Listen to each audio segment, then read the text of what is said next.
Nanti ada tanda-tanda cemerlang karena bekas sujud. Tapi jangan diartikan bekas sujud itu tanda hitam di sini, jangan Pak ya. Ya memang hitam itu tanda sujud, tapi bukan yang dimaksud tanda di sini, bukan itu. Malah kadang-kadang supaya ini ahli sujud digosok-gosok terus bahkan gitu kan. Nggak mau pakai karpet. Kalau kita ingin hitam, udah jangan pakai karpet kan. Min asari sujud bukan itu. Tapi di dunia ini juga ada bekas sujud, itu ada. Sikap orang yang sering sujud itu akhlaknya baik kan, begitu kan. Wajahnya ceria, nggak cemberutan, nggak pemarah. Karena sholat itu mencegah perbuatan yang keji dan mungkar, melahirkan akhlakul karimah. Tapi dengan syarat sujudnya itu betul-betul dihayati, jangan asal sujud. Maka dalam sujud itu ada tumak ninah, ada apa lagi Pak? Pak, selain tumak ninah apa? Khusyuk, konsentrasi. Jangan sujudnya lama tapi pikirannya kemana-mana. Ingat restoran kan gitu kan? Itu namanya tumak ninah tapi tidak khusyuk.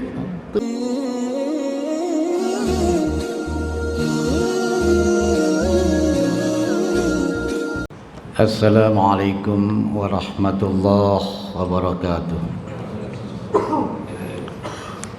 Alhamdulillahilladzi khalaqal insana fi ahsani taqwim thumma raddahu asfala safilin illal mu'minin was salihin falahumus sa'adah fid darain.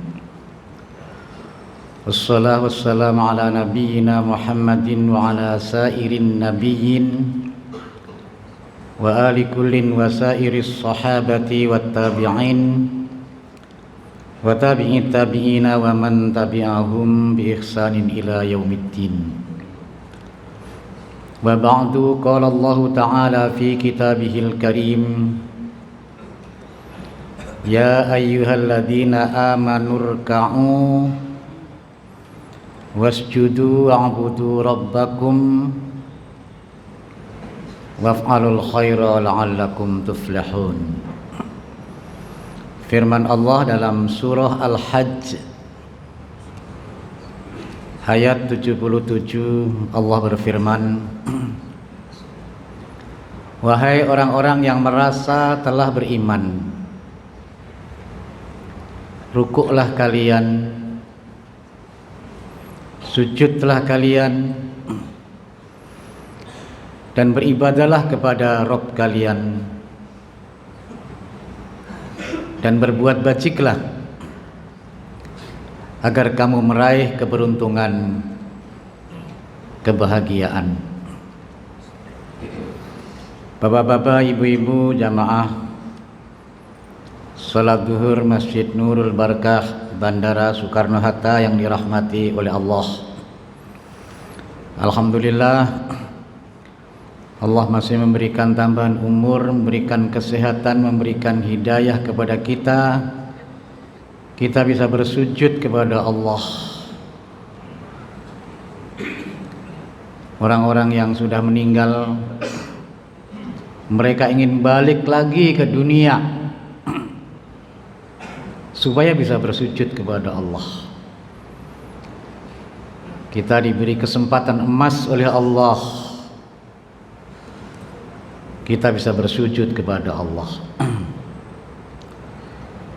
Sujud adalah amalan unggulan yang luar biasa. Tema kajian kita pada hari ini adalah hikmah di balik sujud. Sebagaimana kita ketahui bersama, sujud adalah salah satu rukun dari rukun sholat. Dalam fikih, dalam melaksanakan sholat itu dianggap sah kalau memenuhi syarat dan rukun. Syarat itu harus ada sebelum sholat, sedang rukun sesuatu yang harus ada di dalam sholat. Di antara rukun yang utama di dalam sholat adalah sujud. Dan dalam melaksanakan sholat 17 rakaat berarti 34 kali kita sujud. Itu minimal kalau kita melaksanakan sholat 5 waktu. Apalagi kalau ditambah dengan rawatib, ada yang 12, ada yang 14, ada yang 16 rakaat. Atau barusan sebelum sholat kita ada yang sholat 2 rakaat, ada yang sholat 4 rakaat. Yang 2 rakaat berarti kita 4 kali sujud, yang 4 rakaat berarti 8 kali sujud. Yang barusan kita laksanakan 8 kali kita sujud.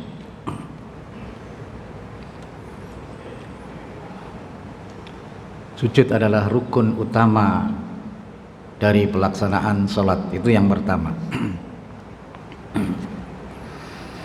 Dan di dalam fikih ada tata cara sujud yang sangat ditekankan ya. Dari turun sujud saja ada hadis yang mengatur ya. Saya tidak tahu bapak-bapak di sini kalau sujud tangan dulu apa lutut dulu? Pak, yang turun tangan dulu apa lutut dulu? Ya bervariasi, yang tua tangan dulu, yang muda lutut dulu. Memang dua-duanya ada hadis ya. Idza sajada ahadukum fala yabruk kama yabrukul ba'ir. Apabila salah seorang di antara kalian sujud, jangan turun sujud seperti menderumnya onta. Kalau onta itu depan dulu apa belakang dulu ya? Ya. Tapi aneh hadis ini, tapi letakkanlah tanganmu dulu sebelum lutut. Itu salah satu hadis. Tapi ada hadis yang lain, ra'aitu Rasulullah SAW idza sajada wada'a yadaihi wada'a rukbataihi qabla yadaihi. Di hadis yang lain, aku melihat Rasulullah SAW ketika sujud meletakkan lututnya dulu sebelum tangannya. Ya, maka ini ada dua pendapat ya. Ada yang tangannya dulu berdasarkan hadis yang pertama tadi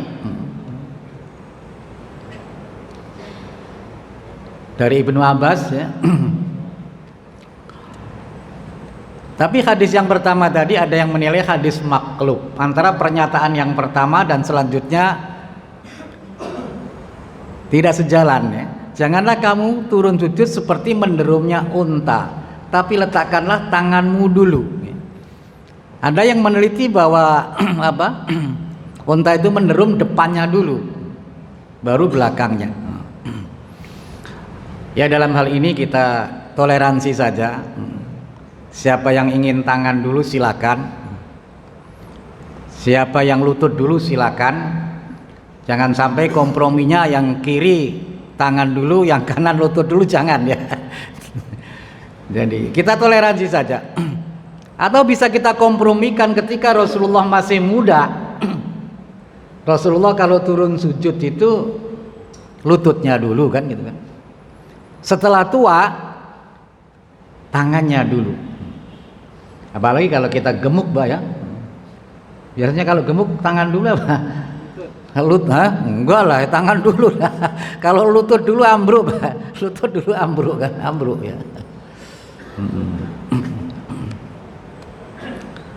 Itu turunnya kan. Kemudian meletakkannya. Ini umirtu an asjuda ala sab'ati a'dham ya. Jadi 7 anggota badan ini ya. 7 tubuh kita ini, satu adalah jabhah. Alal jabhah. Wa asyara biyadihi ala anfihi. Rasulullah mengisyarat termasuk hidungnya. Maka menurut mazhab Hambali ya. Jadi kalau sujud itu bukan hanya jidat, dahi doang, tapi harus dengan hidung. Tapi mazhab Syafi'i dan mazhab Maliki boleh tidak harus hidung, boleh tidak harus hidung. Apalagi kalau hidungnya pesek nggak usah sampai. Kalau mancung otomatis nyambung Mbak, nyambung. Tapi banyak yang mengikuti mazhab Ahmad ya. Jadi apa tadi? Dahi, dua telapak tangan, alal yadaini, warukbataini, dengkul dan jari-jari, atrofi asabiil rijlain, jari-jari, ujung jari-jari dua kaki. Jadi 7 Pak ya, 7. Memang Allah itu suka dengan angka 7 Pak ya. Fatihah ini apa? 7 ya. Fatihah 7. Tawaf berapa kali Pak? 7. Sa'i 7 juga. Langit juga 7. Hari juga 7. Hari juga 7 Pak. Maka di Indonesia mulai sekolah juga umur 7 tahun juga ya. Jadi 7 ya, memang 7.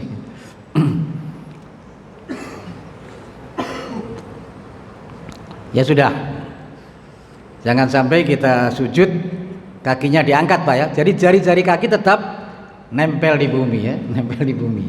Ini secara fikih. Kemudian bacaannya juga ada aturannya kan. Ya, kalau sujud kita baca Subhana Rabbiyal A'la ya, karena ada ayat Sabbihisma Rabbikal A'la kan.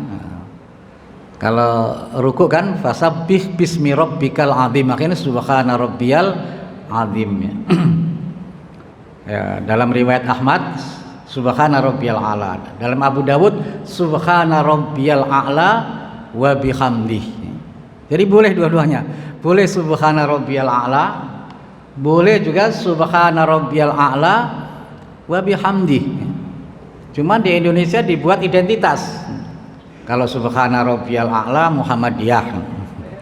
Kalau Subhana Rabbiyal A'la wa bihamdihi Salafi dan NU. Sama apa itu? Salafi dan NU sama-sama Subhana Rabbiyal Azimi wa bihamdihi kan gitu kan. Kita nggak usah identitas seperti itu. Muhammadiyah juga boleh Subhana Rabbiyal A'la wa bihamdihi. NU juga boleh Subhana Rabbiyal A'la saja juga boleh, karena sama-sama ada hadis yang sahih.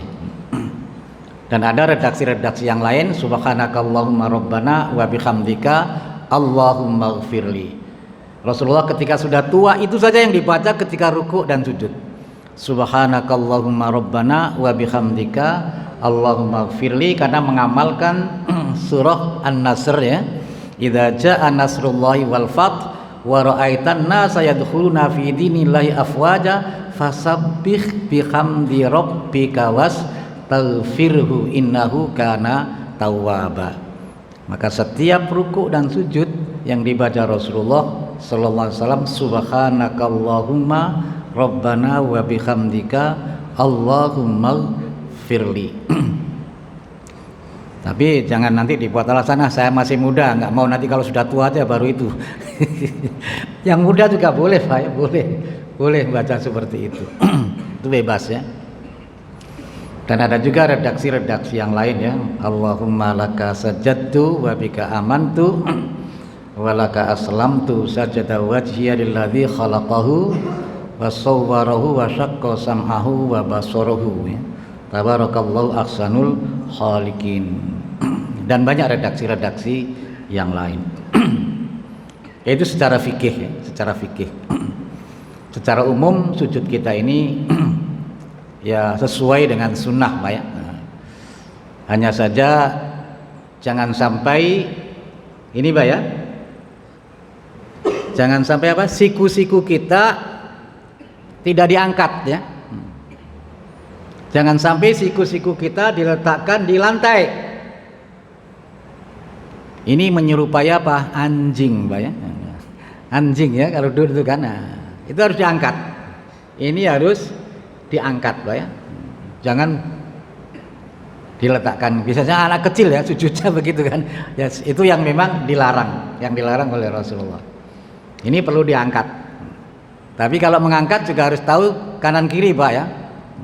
Jangan sampai ngangkatnya terlalu wah begini kan, akhirnya mengganggu kanan kiri. Yang wajar-wajar saja, yang wajar saja kan. Ya sudah, itu secara fikihnya. Sekarang kita lanjutkan hikmah-hikmah di balik sujud ini. Posisi sujud itu posisi yang paling dekat kita dengan Allah. Aqrabu ma yakunul abdu min rabbih wa huwa sajidun fa'akthiru fihi du'a. Jadi waktu kita sujud itulah posisi kita paling akrab dengan Allah, dekat dengan Allah. Maka banyaklah berdoa ketika sujud. Tapi ini kalau sholat sendirian Pak ya.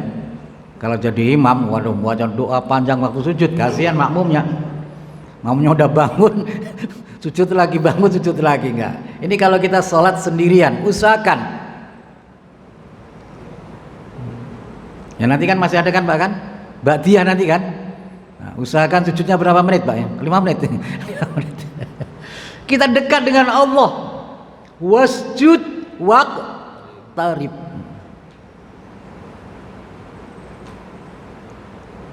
Jadi posisi kita paling dekat dengan Allah itu sujud. Maka kita banyak berdoa, pilih doa-doa yang diajarkan Rasulullah sallallahu alaihi wasallam. Memang dulu ada fatwa dari ulama Indonesia ya. Profesor Hasbullah Bakri ya. Dulu ada fatwa duduk di apa? Doa di akhir sujud itu boleh bahasa Indonesia. Kami nggak bisa menerima Pak ya. Ya kami nggak bisa toleransi kan. Pilihlah doa yang kamu sukai. Maksud doa yang pernah dicontohkan Rasulullah Sallallahu Alaihi Wasallam.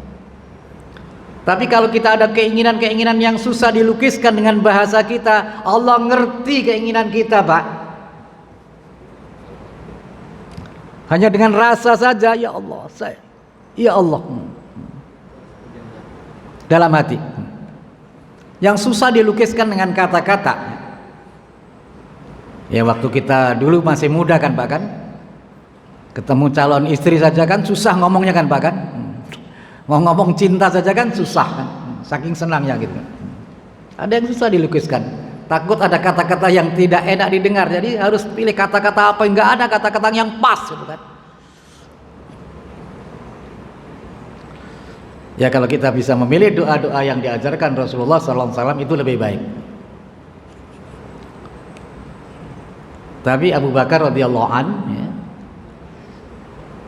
nggak mau ngarang Mbak. Ya Rasulullah, ajarkanlah kepadaku doa yang akan kami baca dalam sholatku. Maka Rasulullah mengajarkan kepada sahabat Abu Bakar radhiyallahu an, bacalah Allahumma inni zalamtu nafsi dzulman katsira wa la yaghfiru dzunuba illa anta faghfirli maghfiratan min indik warhamni innaka antal ghafurur rahim. Ya, kalau mau menerapkan ini boleh nanti Pak ya. Kan nggak jadi imam ya. Kalau Ustadz saya kasihan makmum panjang-panjang Ustadz kan, yang standar saja kan. Saya kira udah banyak yang hafal kan doa itu kan. Allahumma inni zalamtu nafsi dzulman katsira wa la yaghfiru dzunuba illa anta faghfirli maghfiratan min indik warhamni innaka antal ghafurur rahim. Rasulullah juga pernah berpesan kepada Mu'adz bin Jabal, wahai Mu'adz, aku cinta kepadamu kan gitu kan. Jangan kamu tinggalkan doa di setelah sholat atau di akhir sholat. Allahumma inni ala zikrika wa syukrika wa husni ibadatik. Memang ulama ada dua pendapat, itu dibaca di akhir sholat atau dibaca setelah sholat. Ya silakan. Jadi posisi kita paling dekat dengan Allah kalau sujud itu.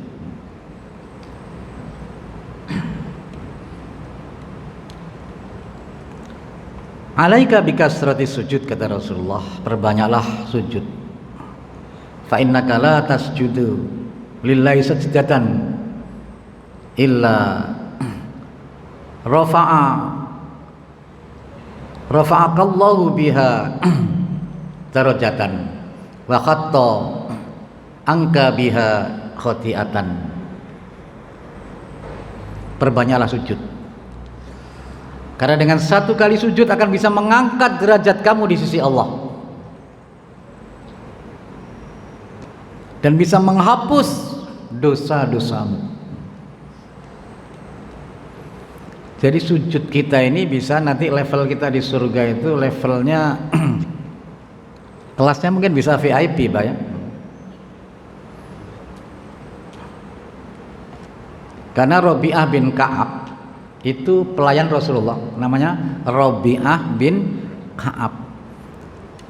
Abitu ma'a Rasulillah sallallahu alaihi wasallam. Saya pernah bermalam dengan Rasulullah sallallahu alaihi wasallam.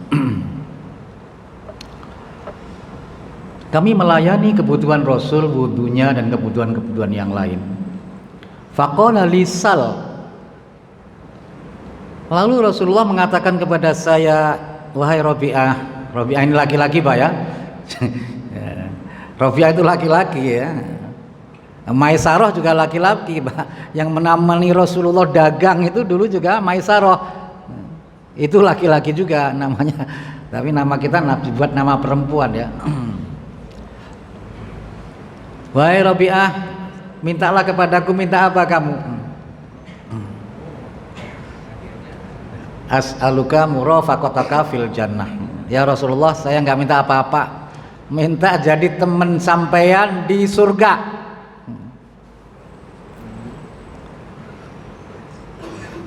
Kalau Bapak ada Rasulullah ditanya begitu minta apa, Pak? Minta jadi orang kaya kan? Ini mintanya ada, padahal orang miskin loh Pak, ini kan pembantu kan gitu kan. Yang diminta bukan dunia, bukan didoakan kaya di dunia, minta jadi teman engkau ya Rasulullah di surga. Apakah ada permintaan yang lain? Enggak. Awa ghairu dzalik. Apakah ada permintaan yang lain? Wa dzaka. Hanya itu ya Rasulullah.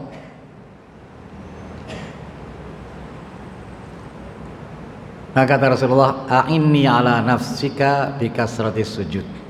Ya sudah kalau gitu, bantulah aku agar permintaan kamu itu bisa terkabul dengan memperbanyak sujud.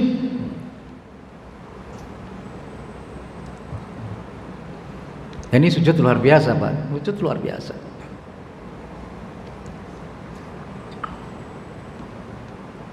Dan nanti wajah kita berseri-seri ya, karena bekas sujud. Muhammadur Rasulullah walladzina ma'ahu wasyidda'u 'alal kuffari ruhama'u bainahum tarahum ruk'an sujjadan yabtaguna fadlan minallahi wa ridwana simahum fi wujuhim min athari sujud. Nanti ada tanda-tanda cemerlang karena bekas sujud. Tapi jangan diartikan bekas sujud itu tanda hitam di sini, jangan Pak ya.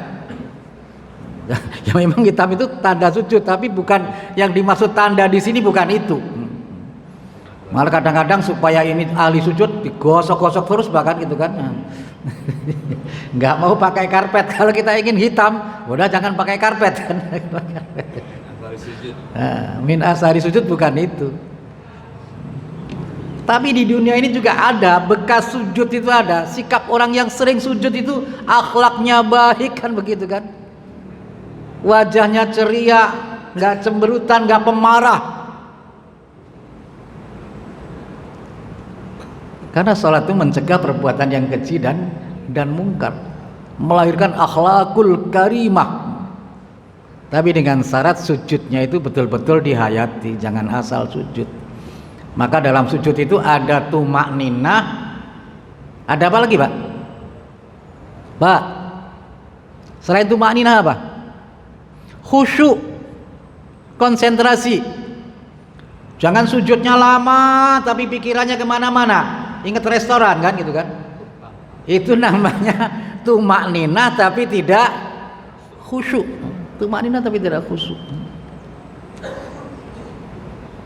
Jadi itu dihayati, kita ini ada di hadapan Allah, kita dilihat Allah.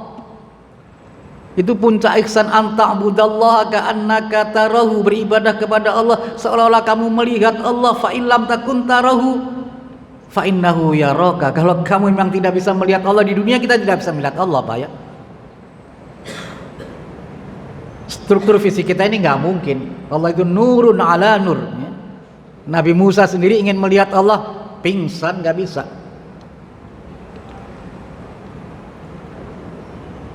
Tapi nanti di akhirat kita bisa melihat Allah. Wujuhu yauma idzin nadhirah ila rabbiha nadhirah. Surah Kiamah.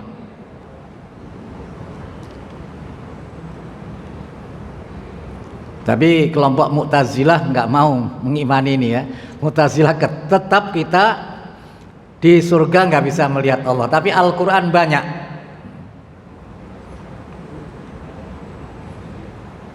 Lilladzina ahsanu al-husna wa ziyadah.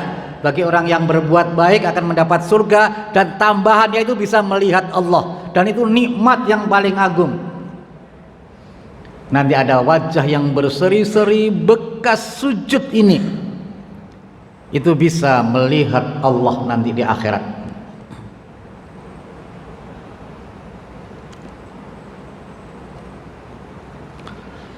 Dan sujud adalah lambang ketundukan kita kepada Allah.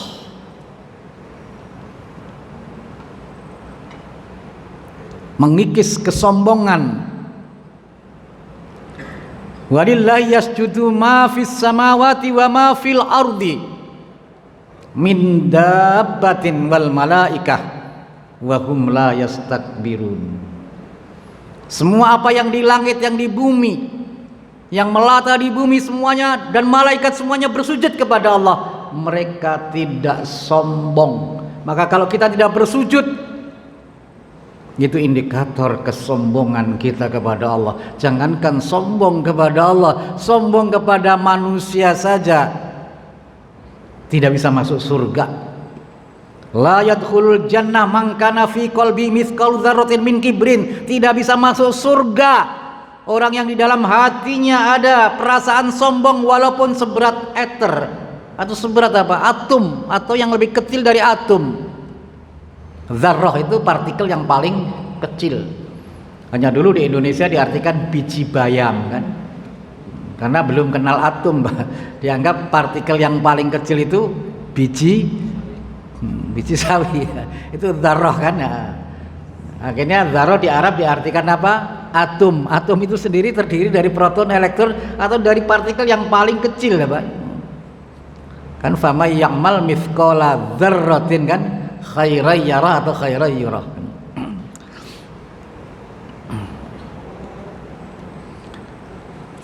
Dan sombong itu dosa yang pertama ada di langit, baik.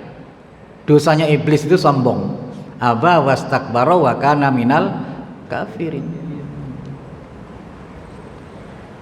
Cuman ada profesor yang salah pengertian, katanya iblis itu tauhidnya sangat tinggi gitu. Karena disuruh sujud sama Adam, itu musyrik gitu. Maka karena tauhidnya sangat tinggi ya, maka iblis tidak mau kan gitu kan. Kita tidak bisa membuat logika seperti itu, Pak ya. Karena Allah ingin ngetes kejujuran iblis ini kan. Kejujuran iblis kan gitu kan. Iman itu harus dites, Pak, dites ya. Maka perintah Allah itu kadang-kadang tidak masuk akal, kita harus, tapi kita yakin ada hikmah di balik itu ya. Seperti kita kalau, mohon maaf ya, kalau kentut yang mana Pak? Yang kentut Pak? Bawah kan? Yang dicuci nah, muka kan? Yang dicuci muka.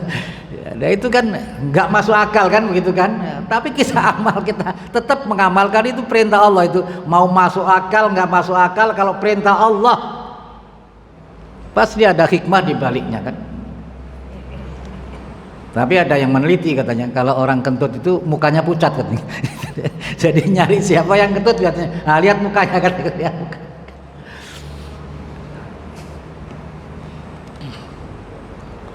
Maka Nabi Ibrahim itu umat Nabi Ibrahim itu yang paling taat, Pak. Perintah-perintah Allah itu banyak yang tidak masuk akal kan, begitu kan? Coba Nabi Ibrahim kan kepengen punya anak. Sudah umur 80 nggak punya anak kan, bahkan. Ya untung ada pembantu yang namanya siapa Pak? Hajar ya. Hajar itu hadiah dari Raja Mesir kan gitu kan, untuk membantu Nabi Ibrahim. Tapi oleh istri Nabi Ibrahim namanya Sarah kan, Bang ya, jangan jadi pembantu, kawinin aja lah gitu kan. Coba kalau punya istri seperti itu Pak, kalau belum mati jangan dikubur gitu kan. Nah, Hajar jangan jadi pembantu, nikahin saja kan begitu kan. Nah, akhirnya punya anak kan. Setelah punya anak suruh buang jauh Pak. Perjalanan 40 hari 40 malam loh, Palestina sampai Mekah itu kan. Di sana tidak ada kehidupan. Tapi karena perintah Allah, sami'na wa ata'na, mau masuk akal nggak masuk akal? Coba di Mekah nggak ada kehidupan sama sekali, nggak ada orang sama sekali, nggak ada air sama sekali kan, nggak ada kehidupan. Setelah itu ditinggal, maka Hajar, Bang, kok tega-teganya ninggalin anak dan istri di sini kan gitu kan, nggak ada makanan, nggak ada apa-apa. Ini kehendak pribadi apa perintah Allah? Ini perintah Allah. Ya sudah, saya taat. Coba istri kita Pak sudah dikasih macam-macam masih ngomel Pak. Ini nggak ada apa-apa. Sami'na wa ata'na.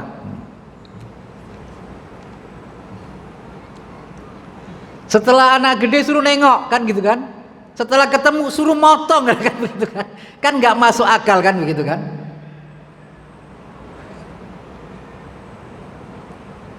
Itu perintah Allah Pak ya. Nah, jadi kalau perintah Allah itu masuk akal nggak masuk akal harus kita laksanakan. Tapi kita yakin ada hikmah di balik itu. Jadi dosa pertama di langit adalah apa Pak tadi? Sombong. Jadi kalau kita sombong itu ya sudah, itu ya turunan apa itu Pak? Biasanya orang sombong itu kalau punya kelebihan, kata orang Arab, kullu dzati dzailin tahtalu. Setiap yang punya ekor itu sombong. Maksudnya setiap orang yang punya kelebihan itu sombong. Tinggi jabatannya sombong, banyak hartanya sombong, banyak gelarnya sombong, tampan cantik sombong. Sujud ini mengikis kesombongan.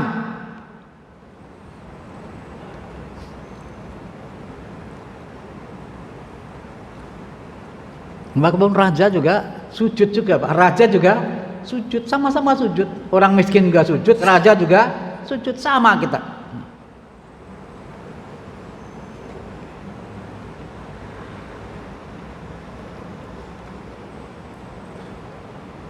Untuk menghilangkan rasa sombong kita ingat asal usul kita dan akhir kita Pak ya.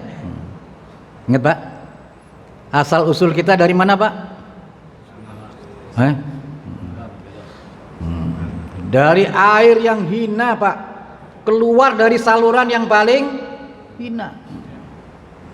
Jadi air yang hina keluar dari saluran yang paling hina. Kita lahir dari saluran yang paling hina. Dan dari wanita lagi, maka kita nggak boleh sombong terhadap wanita. Memang kamu lahir dari mana kan gitu.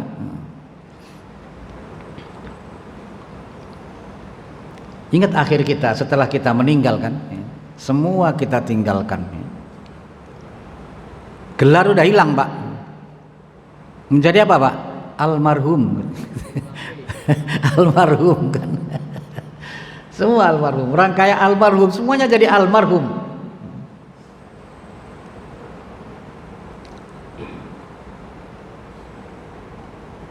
Mengikis kesombongan dan mengikis kemusyrikan. Yang berhak kita sujudi hanya Allah. La tasjudu lisyamsi wala lil qamari wasjudu lillahi alladzi khalaqahunna. Jangan bersujud kepada matahari, jangan sujud kepada bulan, jangan sujud kepada makhluk, sujudlah kepada Allah yang menciptakan makhluk.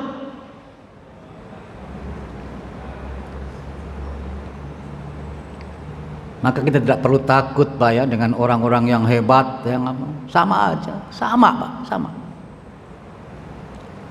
Jangan menghormati orang berlebihan, termasuk ustadz, jangan Pak berlebihan. Ya kadang-kadang ada ustadznya sendiri kan, menanamkan kepada jamaahnya supaya fanatik kepada dirinya kan gitu kan.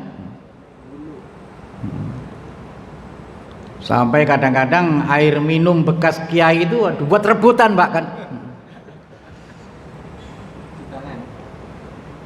supaya berkah, padahal kiainya tukang rokok bengek.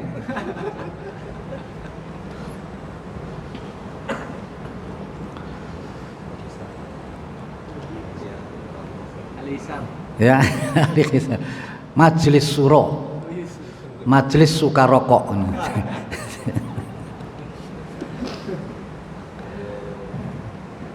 Jadi kita jangan menghormati orang berlebihan ya. Berlebihan jangan. Sama. Walau punya jabatan, maka biasanya kita kan ya terlalu kita ini menghormati orang-orang penting gitu kan. Presiden mau masuki ruangan, hadirin diharap berdiri. Ya Pak? Rasulullah nggak mau. Ketika Rasulullah datang orang-orang berdiri, Rasulullah melarang, jangan kamu menghormati saya seperti orang kafir menghormati pemimpinnya. Tapi kalau ada jenazah lewat, Rasulullah berdiri Pak, berdiri. Maka sebenarnya presiden aturan nggak mau kalau presiden masuk hadirin berdiri, menganggap saya ini mayit gitu kan. Aturan nggak mau. Wah saya ini dianggap mayit ini kan. Kalau dan ini kadang-kadang di perguruan tinggi loh Pak, di perguruan tinggi masih begitu. Prosesi mau memasuki ruangan, hadirin diharap berdiri. Maka wisuda di perguruan tinggi kami, saya balik Pak. Prosesi mau masuki ruangan, hadirin dilarang berdiri. Hadirin dilarang berdiri. Saya pernah juga diundang wisuda, saya deretan guru-guru besar bahkan gitu kan. Semua berdiri, saya nggak berdiri. Loh kok Pak Arif nggak berdiri? Loh kita ini kan guru besar diberi dispensasi nggak berdiri. Ya saya bohongin Mbak ya, bohongin nggak apa-apa kan. Ya karena saya punya prinsip, saya nggak mau berdiri kan ya. Jadi menghormati, boleh kita menghormati ustadz yang wajar-wajar saja, jangan sakitin ustadz, jangan hina ustadz kan. Kita layani dengan baik, boleh melayani tamu juga dengan baik ya. Kita kasih hidangan, tapi jangan sampai berlebihan.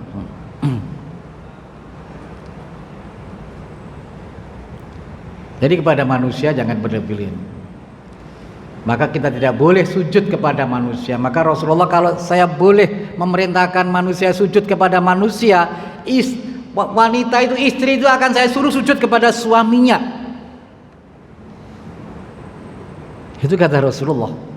Karena besarnya tanggung jawab suami terhadap istri.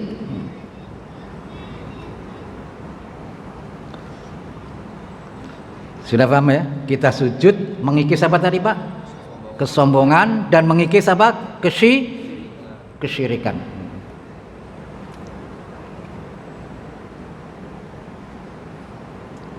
Dan ada hikmah yang lain ya. Menurut penelitian ya, di otak kita ini ada bagian yang tidak bisa dialirin oleh darah, Pak, kecuali ketika sujud. Maka kita sujud kalau lama itu tumbuh ketenangan batin di situ, Pak.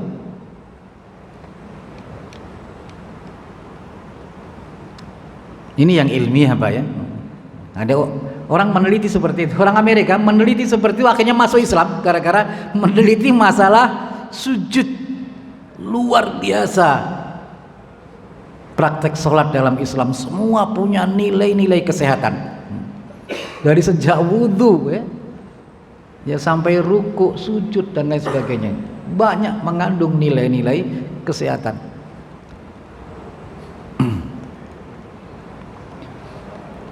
Ya sudah, ini Pak ya, diantara kalau kita gali dan gali terus, banyak hikmah-hikmah yang akan kita dapatkan dalam melaksanakan sujud. Maka perbanyak sujud. Usahakan nanti malam tahajud, Pak ya.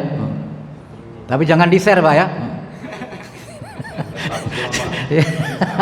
Jangan itu nanti, jangan itu nanti rusak amal kita kan, amal kita jangan, Pak. Usahakan ya banyak sujud kan gitu kan ya. Tapi walaupun banyak sujud jangan berlebihan. Nanti sholat tarawihnya 100 rakaat jangan, Pak. Kasihan istri, Pak, kasihan istri punya istri kan. Jadi yang wajar-wajar saja kan. Ya kalau ingin 11 kan gitu kan. Kalau nggak mampu 11 ya 2 rakaat ditambah 3 witir kan gitu kan. Kalau nggak mungkin bangun malam ketika mau tidur sholat 3 rakaat sholat witir kan begitu kan. Ya walaupun disuruh memperbanyak tapi harus mengikuti contoh Rasulullah Sallallahu Alaihi Wasallam. Jangan mendengar ceramah seperti ini terus ngarang sendiri, Pak. Wah, supaya kita dekat dengan Allah, sujudnya itu sholatnya 1000 kali kan begitu, enggak? Maka sholat kita ini ya sederhana saja kan. Dulu kan rencana 50 kali kan didiskon lagi sampai hanya di 5 waktu. Kita ini paling ringan, Pak ya. Jangan memberatkan diri ya. Yang ada tuntunannya saja. Coba kita laksanakan insya Allah, dan niat kita itu dicatat oleh Allah. Mudah-mudahan Allah memberikan hidayah kepada kita. Kita gemar melaksanakan sholat yang wajib dan sholat yang sunat. Kita dekat dengan Allah. Subhanakallahumma bihamdika asyhadu an la ilaha illa anta astaghfiruka wa atubu ilaik. Assalamualaikum warahmatullahi wabarakatuh.